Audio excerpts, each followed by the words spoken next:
Hi, I'm Dr. Robert Glatter, Medical Advisor for Medscape Emergency Medicine. Joining me today to discuss a novel way to treat pain related to conditions such as rib fractures and burns is Dr. Sergey Motov, an emergency physician with expertise in pain management and Research Director in the Department of Emergency Medicine at Maimonides Medical Center in Brooklyn, New York. Also joining me is Dr. Gary Schwartz, Vice Chair of Pain and Anesthesiology at Maimonides Medical Center. Dr. Schwartz is board certified in anesthesiology and interventional pain management. Welcome, Sergey and Gary.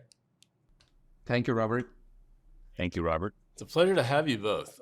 Sergey, we were chatting earlier this week and you had mentioned a novel approach to treating a common condition we encounter in the emergency department, rib fractures. As we all know, they're very painful. They can lead to pulmonary complications, including atelectasis, pneumonia, due to splinting and lack of proper pain management, along with the use of incentive spirometry. So, Sergey and Gary, can you describe traditional approaches to alleviating the pain associated with rib fractures? What do we typically use? And then we'll get to some novel treatments that we're here really to discuss. I'm going to use the emergency medicine approach to rib fractures. Pain of, as you pointed out, of utmost importance. And with advent and sort of, acquiring amazing technique of interventional pain management, the physicians, for the most part, are very astute of providing nerve blocks to alleviate pain, at least in immediate need. I'm talking about a relatively short term, 1, 2, 3, 4, 5 hours or so for an emergency department. And primarily we focus on fascial plane blocks, such as serratus anterior plane block. Traditionally, the physician don't use much of the intercostal blocks. At times we can direct a spinal block to cover the lateral aspect of the chest wall. Part of the multimodal approach, we of course can use NSAIDs. If there's a contraindication, we can use opioids. There's some data that you might consider using topical formularies such as lidocaine patch that is semi-conflicted. And then the question becomes what an innocent patient home with. And again, traditional teaching is either opioids, immediate release with a short course, plus minus NSAIDs, plus minus acetaminophen. The issue with the rib fractures is that while we can manage immediate and super acute pain presentation in DD and not just charge up to, 24, 72 hours, what happens afterwards, it's very challenging because acute intercostal neuralgia related to traumatic rib fractures, it's semi-manageable. But if it's poorly treated and inappropriately treated, I would say, it has a great deal of tendency to transform into chronic intercostal neuralgia. It contributes a great deal of disability and morbidity. And me personally, I came across several years ago, and I'm going to refer to Gary, of entity called cryoneurolysis. Cryo, cold temperature neurolysis, freezing the nerve. And I know for the fact, and I'm super excited to be here today, that Gary is the one who's pioneering, championing this technique in our institution. Gary, I'll let you describe this. And really, what do you see as the main role at this time in 2024 for this procedure? Well, as Sergey alluded to, the traditional approach of opiates has side effects, constipation, obviously addiction, tolerance. And unfortunately, a lot of these rib fractures are due to a lot of older patients. So they come in anticoagulated, so they can't have NSAIDs. So Sergey and his team in the ER has been pioneers in giving short-acting local anesthetic blocks that could last anywhere from 12, 18, 24 hours. There's long-acting local anesthetics that we can get out to 72. But unfortunately, these rib fractures and the pain associated with this, in addition to the intercostal neuralgia, could last weeks to heal. That's where cryo comes in. So we're all used to ice or cold temperature. If your child ever gets an earring, what do they do beforehand? They put some ice on their earlobe. It numbs it up. They don't feel pain. It allows them to get their ears pierced without pain, but it's short acting. So what we have now is we have handheld devices with tips about as long as a pen, 3.5 inches, that you could go down precisely to these intercostal nerves that innervate the ribs and give a lesion, a cold lesion that freezes these nerves. The benefit of it is it's not permanent, like cryoablation, like we've seen for tumor necrosis, which destroys outside tissues. It's really a small lesion, about 16 by 8 millimeters, which is enough to engulf the nerve and pretty much stun it. So it causes axomatesis, but the epinorium, the endonorium, and the perinorium, the inner workings of the nerve, stays intact, so it regrows. It just really destroys the myelin sheath and the axon. So you're creating a scarring effect? Is that what you're saying? In other words, you're doing a cold temperature freeze, you're stunning the nerve. My question is, does it regrow? I mean, is this a permanent type of injury? So back in the day, I think it's been many years for all of us, Wallerian degeneration, nerves do regrow after injuries. Unfortunately, you two probably see in the ER for big traumas where the nerve is then transected, those unfortunately grow back. This is considered a grade 2 lesion. So the Wallerian degeneration recurs. So the nerves grow, depending on the literature you look at, about 0.5 to 2 millimeters a day.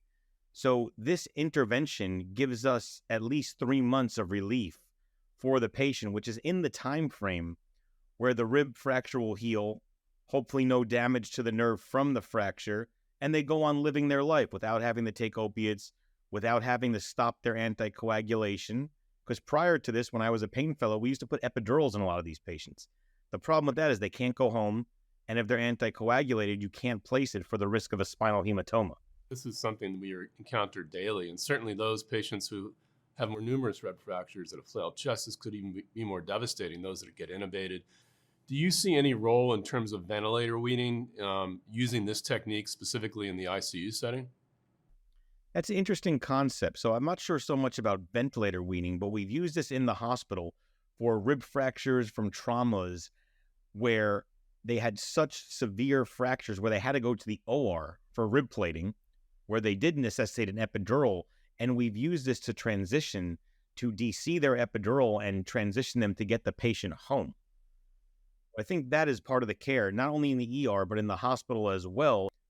We need to treat the patients, but we also have to have a transition plan to get them out of the hospital. Not that we don't want to treat our patients, but we have to have a plan to get them home. I'm guessing that might be an interesting stage of research in the future if it does help with weaning from a vent. There are some studies out there, to be honest with you, that there can be some utility in terms of vent weaning using this technique. The ability of this to change how we manage pain is just incredible.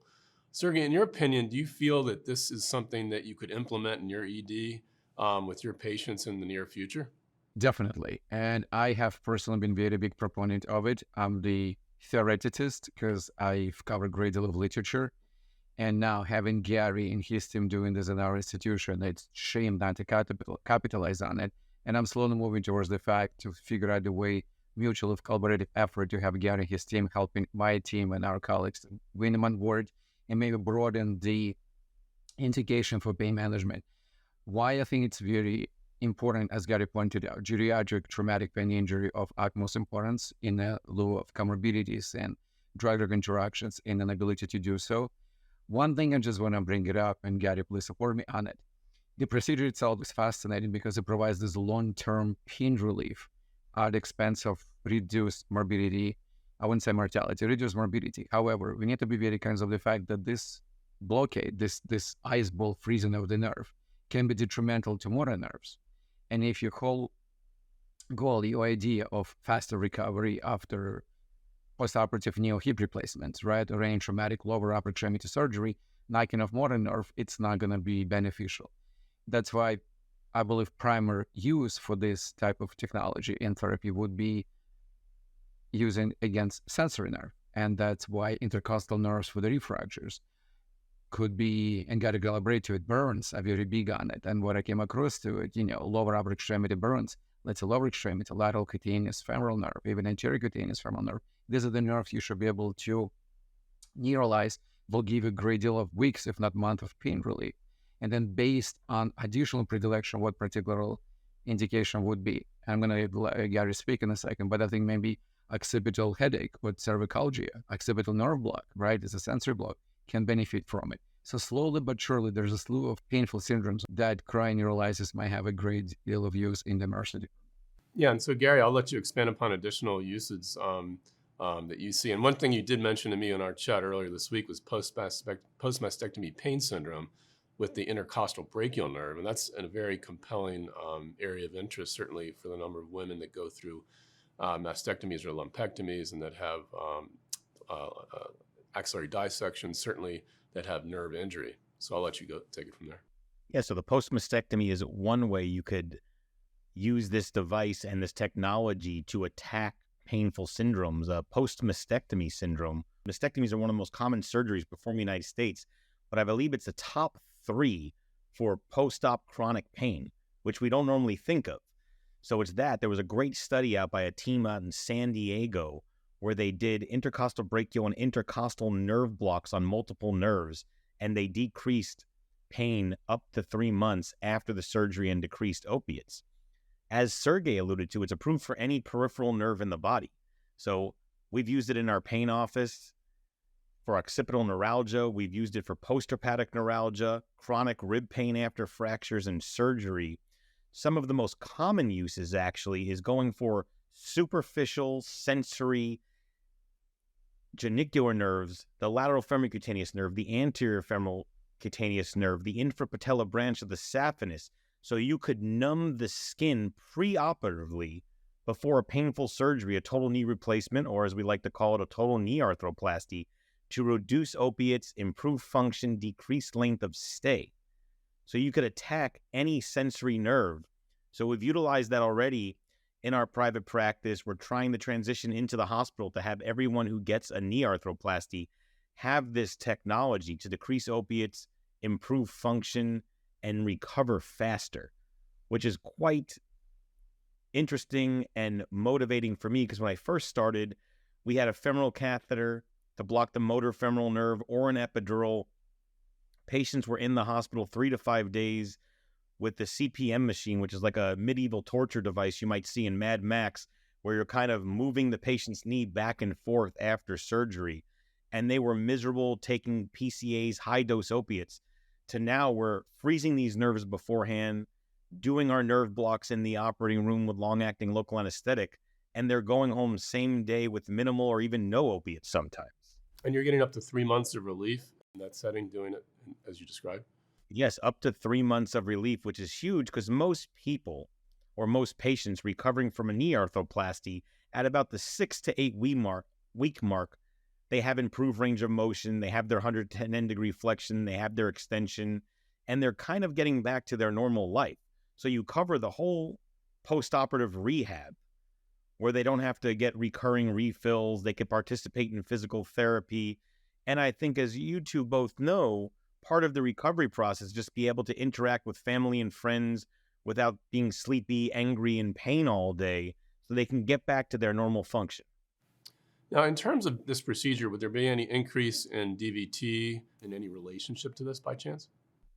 Actually, less of a risk of DVT because they have less pain, so they can get up and move faster. Some of my surgical colleagues who have implemented this in their practice has gotten away from using, let's say, the stronger anticoagulation, like the Zoretos, the Coumadin, and they just give them baby aspirin post-operatively because their patients are going home the same day and walking.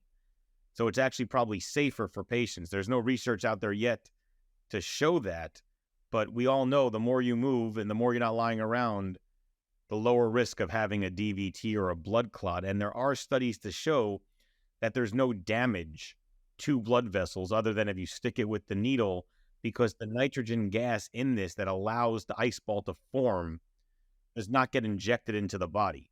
It's all resorbed in the machine. So the only thing the body sees is this ice ball, which if you hit a blood vessel would melt, because we should be 98 degrees. The ice ball is negative 88 degrees.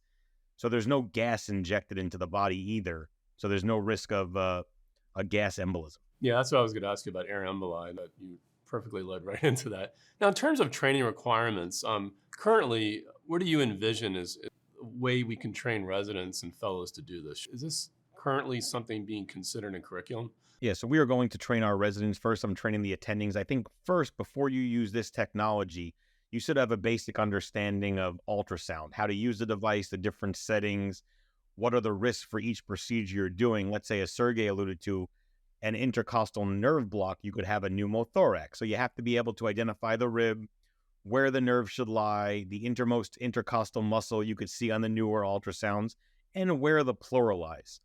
So I think people should start with just basic ultrasound training and then advance to your typical intercostal nerve block. Once you could master that, the procedure with the device is not much different than an intercostal nerve block, except you have a handheld device in your hand and the needle is just as long as a pen. It's 3.5 inches. So if you could do a nerve block with a spinal needle, you could do the procedure. So once people have the technical ultrasound skills, Then they could advance to needle-based procedures. And once you have that training, you could use this procedure safely and efficaciously. Right. Sergey, do you see this as requiring quite a bit of time and training in your program? I mentioned earlier before we started that with the advent of ultrasound-guided nerve blocks, vast majority of the physicians are becoming very comfortable and fairly effective with maneuvering a needle and ultrasound and probe. And the learning curve is essentially the same. The only difference is, as Gary pointed out, some of the nerves could be new to ED folks, but the technique, the understanding, the visualization, and knowledge of anatomy, it's essentially the same. And as he pointed out, if you can use it with the spine under the local anesthetic, procedure becomes exactly the same. It's a slightly different trocar, different needle, and instead of local anesthetic, you use a gas at cold temperatures, and that's pretty much it. Are there any other barriers to adoption in terms of cost, the device itself, the companies that manufacture these handheld devices? Well, there's always cost associated with the new device and needles and the gas. Thankfully, they're covered by Medicare and CMS and most commercial insurances in the current framework, which I think is important. I think Congress is seeing the benefits of opiate sparing that Sergey helped lead in the ED at AABP, and Maimonides were helped doing this intraoperatively as well. I think the government is seeing that. So there was a No Pain Act passed in 2023 that's starting in January 1st, 2025, that's going to allow certain approved companies, devices, medications to have to be repaid by CMS, Center for Medicare and Medicaid, in the hospital setting, in the outpatient departments, and in the inpatient surgical stays, so we could have less opiates. So I think that's important. So it is reimbursed now. Obviously, there is a cost associated. The other benefit of this procedure and these techniques is, as Sergey alluded to, it's done under ultrasound. So the way we all learn doing procedures, whether it be central lines, chest tubes, we learned a blind technique. There was no good way to practice. Or in my interventional pain practice, a lot of our original techniques were done under fluoroscopy, which we don't want to get extra radiation for practice. The benefit of ultrasound and the advent of handheld ultrasound devices is we could practice scanning and techniques on each other, on colleagues, without the fear of radiation, other than the fact we need to shower after the surgical lube is on from the scanning gel. You could practice your techniques in a safe way without harming a patient or yourself. Absolutely. Do you see any role for possibly stellate ganglion blocks, certainly that are a little bit more risky and have greater depth? So people are looking at different studies because, again, it's a needle-based technology. So we do a lot of stellate ganglion blocks. I have not done it for this procedure yet, but that's the next step of what I try, because under ultrasound, we could see the longest coli muscle. We could see the carotid artery. Obviously, we don't see the ganglion per se, but anatomically, we know where it lies. So you could drop a couple of lesions on there and give a theoretic prolonged sympathetic block, which might help with symptoms of CRPS. I know there's some studies that have looked at stellate for long COVID symptoms. Unfortunately, it looks like we're back in another wave right now. So I think that's the next step of the technology. Absolutely. And I think, getting back to the emergency department, burns are something we see commonly, such painful conditions. So I think this is something that could really provide significant relief, especially with burns that involve the chest wall, not just extremity burns. Yeah, I agree with you. Burns would be a very good indication to utilize this technique. And just listening to you and Gary, another thing that pops into my head, which may have actually some science behind it. Any traumatic amputations, why not is done in a civilian environment or even in military, in a combat situation, right? You get injured a person who either upper or lower extremities partially or completely severed or amputated, and pain is, God knows what it is, how bad it is, and probably, if not properly treated, is going to be a very long recovery. So that's our belief in other percutaneous ultrasound-guided cryoneurolysis will be very beneficial to freeze those nerves, allow the patient to recover through acute care, acute phases, rehabilitation, and move on with their lives. Right. In the setting of, say, a painful distal radius fracture, femur fracture, things of that nature, Gary, do you see this as a modality in conjunction with emergency medicine colleagues as being something that's going to really become an important part of our armamentarium? I do think it's going to become more important in the future as there's more studies to show what nerves you could block with cryo and longer term. I think you might see people start using these for fractures, especially for potentially fractures that are not operable at the time, or a patient needs to be optimized prior to surgery. As Sergey alluded to, it's optimal in burns. People have been looking for stump pain or post-amputation pain. There's a big researcher in Canada who's been looking at pain with spasticity for people with CP, post-stroke type of issues where they can't move and they have pain moving an extremity after these conditions. So I think we're at just the tip of the iceberg as to where people are going to use this handheld technology in the future. We use long-acting nerve blocks for hip fractures already in the emergency department. So why not employ this technique, which, certainly I think would have longer effects and limit opiate use, as we all know. And it might even help out a certain subset of the population. At least in Brooklyn, we have a large elderly population. I believe it's one of the oldest boroughs in the country, definitely New York. So there's some people that go on to surgery just because they might be bedbound, but it's the pain that is dictating their surgical procedure, not that they're ever going to walk again. So it's maybe the next step to look for. Maybe if you could block this nerve for 3 months or longer, that they're still going to be bedbound, but maybe you could avoid a surgical procedure that carries its own morbidity and mortality, which I see a big interest in the future. Absolutely. And I think the idea behind treating spasticity is very important from an occupational therapy standpoint, eating, activities of daily living, just the basics. And so, getting someone's fingers released, being able to move their legs again, get them out of contractured states, I think that has a huge role. Not only for the patient, but also for the caregivers. A lot of these patients, like if you're contracted fully and the pain from the spasticity is preventing your caregivers from moving you, it's difficult to put on a shirt, pants, everything, etc. One other point I'd like to make is that it's reproducible. It's not one and done. If the pain comes back from any of these conditions, you could treat again with another cryo treatment. And the current literature to date shows that it's just as effective time and time again, which I've seen clinically, that you could repeat this procedure, which some of our other procedures that we do in medicine are not as reproducible, which is important for some of these chronic conditions. Now, you had mentioned earlier reimbursement. So currently this procedure is reimbursed on Medicare, Medicaid, and third-party payers, I assume. Yes, not all, but a lot of commercial insurance, yes, for Medicare. Reimbursement has to really be universal, because if this is shown to be more effective and limits opiate use, then there's no question in my mind that this is such a groundbreaking procedure. I'll let you both give a few pearls for our audience to summarize our discussion. Well, my only pearl would be, that's something that I'd say somewhat long overdue, that this technique and the pain relieving modality should enter the emergency department.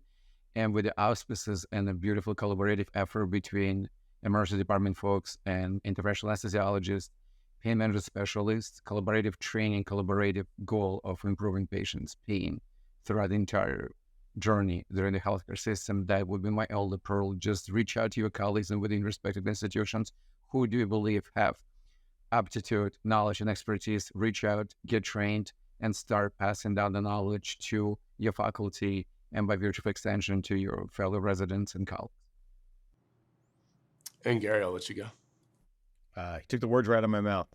Communication, collaboration is the two most important things. There's a shortage of physicians in this country. We can only each do so much.